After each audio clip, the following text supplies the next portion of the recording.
Voilà. Sacrifier son samedi matin, ce n'est pas un problème pour Laurence et Léa quand c'est pour la bonne cause. Ça y est, t'as tout déchargé. Avec leur amie Jocelyne, elles organisent une vente de charité et comptent bien sur la générosité des passants. Bah oui, il y a intérêt. Hein. Madame, bonjour. Bonjour. Bonjour. Un petit achat pour l'association. Bon, bah, je vais vous prendre une poterie, je vais prendre, tenez, je vais prendre ça. Poterie, bougies ou nougat à vendre. Et ce n'est ni pour les animaux abandonnés, ni pour les enfants malades. Mais pour aider Charles, un homme qui a tué son voisin à coups de couteau. Et le plus surprenant, c'est que les habitants se montrent très généreux. Je vous donne 20 €, gardez la monnaie. Ah bah c'est gentil, merci. 3 €. Les dons affluent. Merci pour aider Charles. Merci beaucoup, monsieur. Voilà. Avec cette vente de charité, mais aussi des lotos, des tombolas et même un concert, Jocelyne et ses copines ont déjà récolté plus de 6 000 € pour Charles. Un soutien massif pour un criminel. Comment a-t-on pu en arriver là? L'histoire commence à quelques kilomètres de là, à 1 heure de Besançon, au village de Vezet, 180 habitants.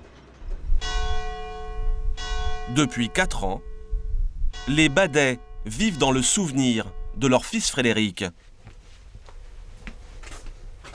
Tu remets que des fleurs blanches pour la Sainte Vierge. La chambre de Jacqueline et Léon a des allures de chapelle funéraire. Depuis sa mort à 35 ans, Frédéric dort avec eux. Il est en face là où je dors, à côté.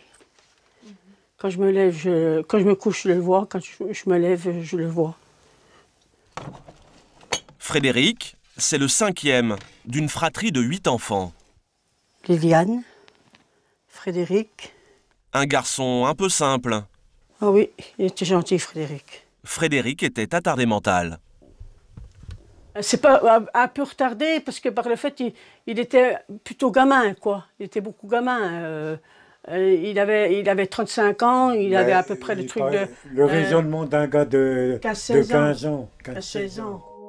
Frédéric a trouvé la mort une nuit de juillet 2008.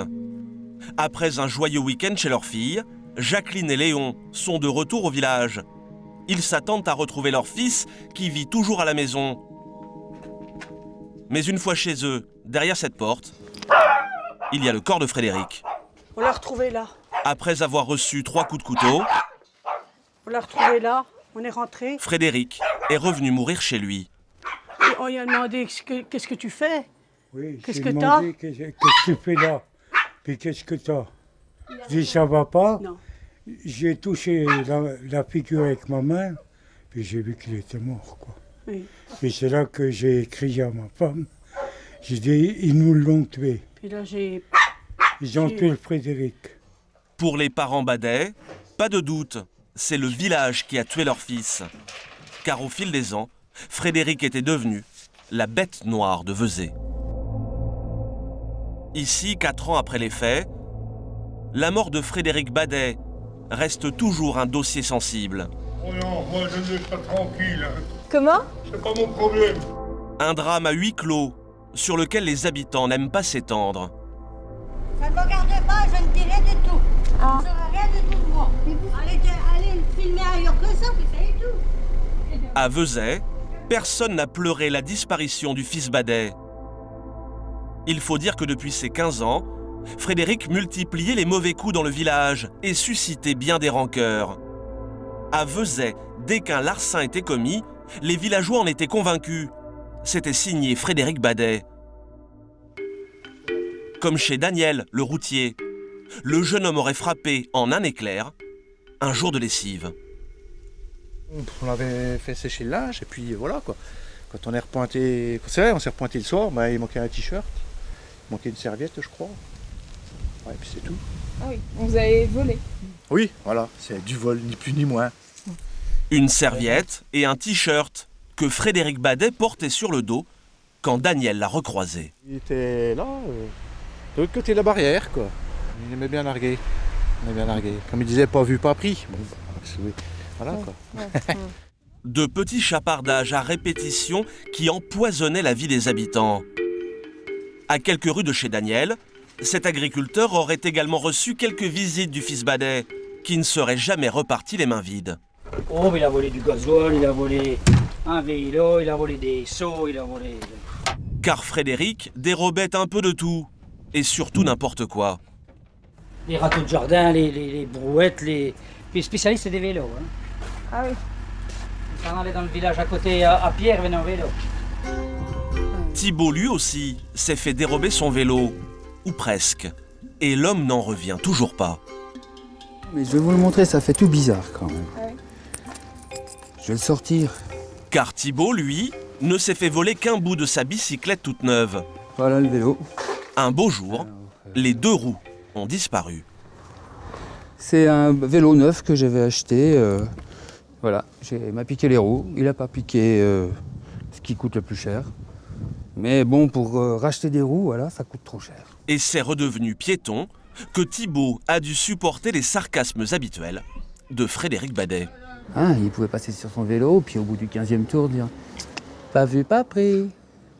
C'est une plaie. Voilà, c'est un mauvais voisin. Le pire qui soit.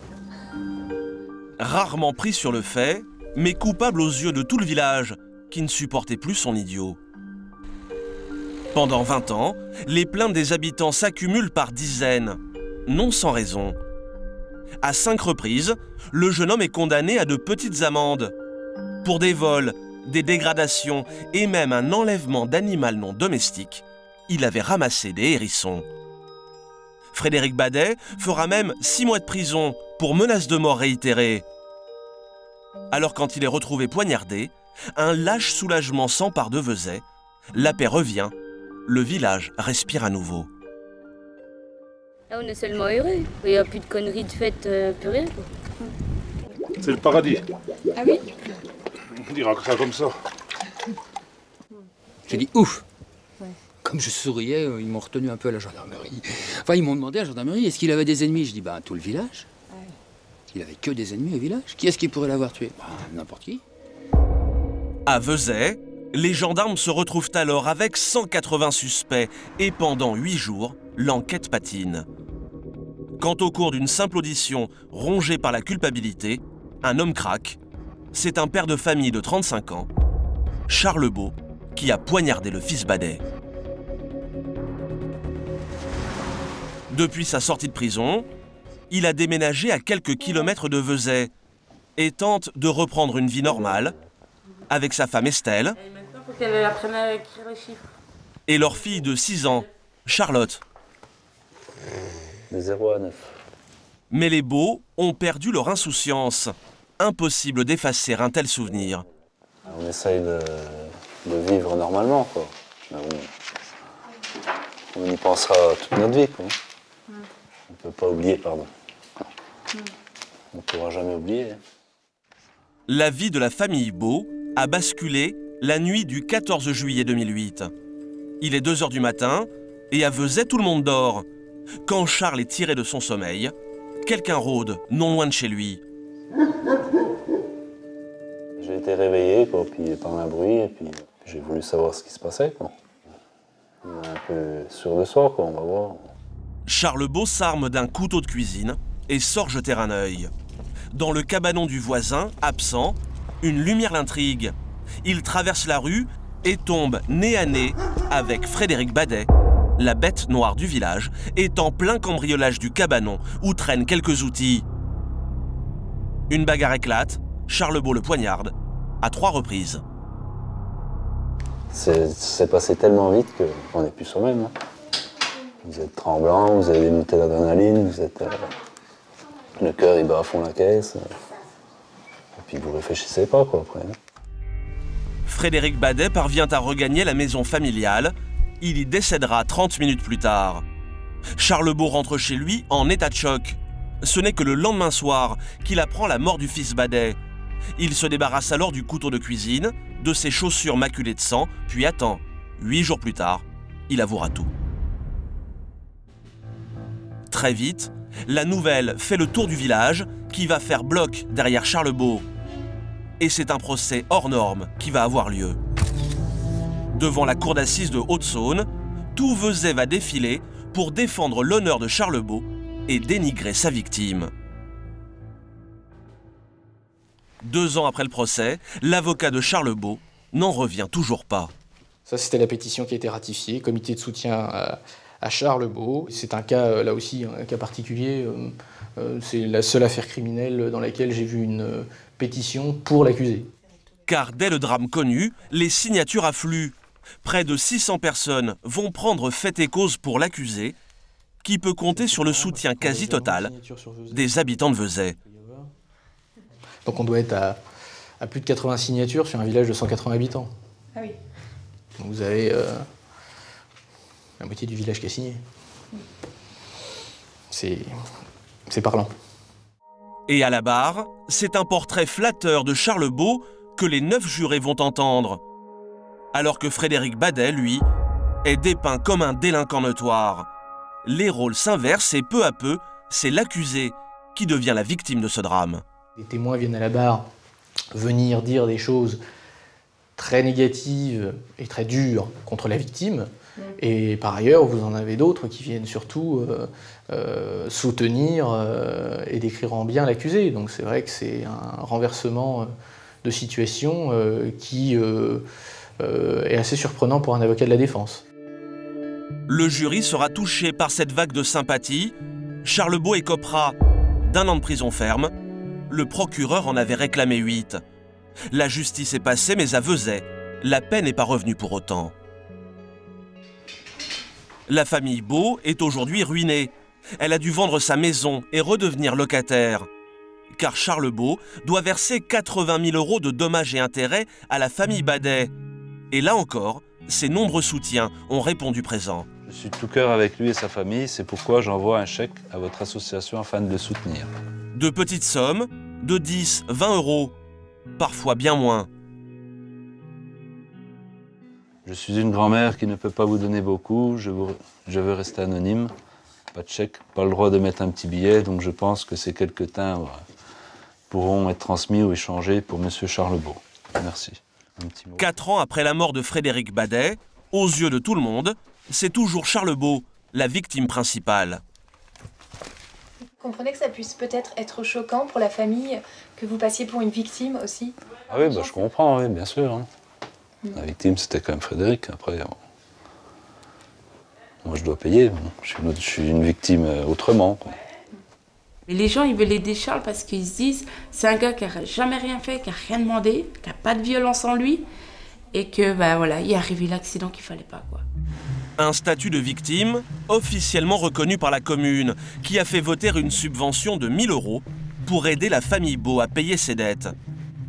Alors à Vezet, les Badets sont aujourd'hui plus isolés que jamais. Ces gens du voyage se sont sédentarisés ici il y a 25 ans, mais le village ne les a jamais vraiment acceptés. Et aujourd'hui, il leur ferait payer les frasques de leur enfant. Le 14 juillet dernier, pour l'anniversaire de la mort de son fils, Jacqueline a fait une sinistre découverte. Elle est toujours là. Juste devant sa porte. On m'a versé du sang d'animaux sans doute. Là, jusque là. C'est quelqu'un du village. Hein. Voilà, Vezet s'acharnerait maintenant contre les Badets. C'est celle-là. Un corbeau vient même de prendre son envol. Que votre fils était un emmerdeur, un chercheur d'histoire, un voleur qui n'avait rien à faire à cet endroit.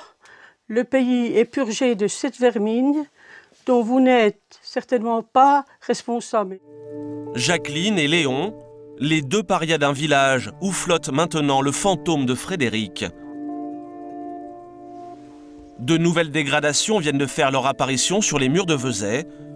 Pour les habitants, aucun doute, c'est à nouveau un coup des Badets.